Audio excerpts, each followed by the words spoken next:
Ketika manusia lupa bahwa alam juga punya hati, dan ketika hati itu disakiti, ia membalas dengan cara yang tidak pernah kita bayangkan.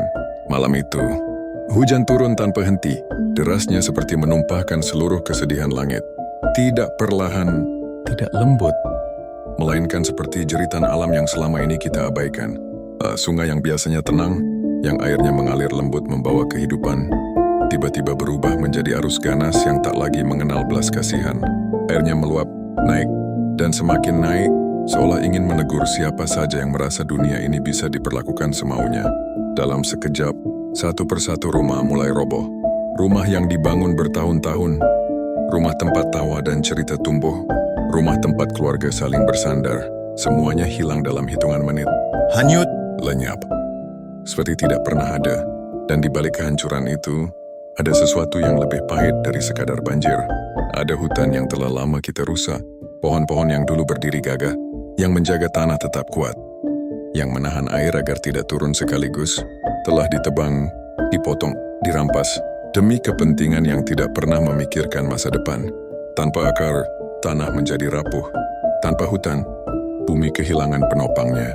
Saat hujan turun, air tidak lagi tersaring. Ia langsung mengalir deras, menghantam segala yang berada di bawahnya. Dan ketika alam kehilangan keseimbangannya, manusia menjadi korban pertamanya. Malam itu, banyak yang hanya bisa berlari tanpa membawa apapun. Ada ibu yang hanya bisa memeluk anaknya sambil menangis. Ada ayah yang berdiri pasrah menyaksikan tempat tinggalnya tenggelam. Ada anak kecil yang kehilangan mainannya, bukunya, bahkan dunianya yang kecil dan penuh warna. Semua berubah menjadi gelap, semua menjadi takut, semua menyisakan luka yang tidak bisa disembuhkan hanya dengan waktu. Dan kita bertanya, mengapa ini terjadi? Jawabannya sebenarnya sudah lama ada. Hutan yang hilang, pepohonan yang tumbang, semua itu adalah awal dari kehancuran hari ini. Alam bukan marah tanpa sebab, ia hanya mengembalikan apa yang kita lakukan padanya. Ketika kita merusak, ia meminta kembali keseimbangannya. Ketika kita mengambil terlalu banyak, ia menagih apa yang telah dicuri. Namun, meski semuanya hancur, masih ada harapan yang bisa tumbuh. Jika manusia mau berhenti sejenak, mau mendengar, mau merawat kembali bumi yang selama ini kita sakiti, maka mungkin suatu hari alam akan memaafkan.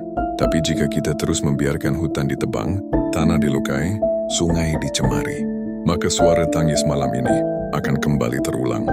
Bukan hanya sekali, tapi berkali-kali. Biarlah banjir ini menjadi pengingat bahwa alam bukan milik kita. Kita hanya menumpang hidup di dalamnya. Dan seorang penumpang tidak berhak merusak tempat yang memberinya kehidupan. Semoga dari puing-puing ini tumbuh kesadaran. Semoga dari air mata ini lahir keinginan untuk berubah.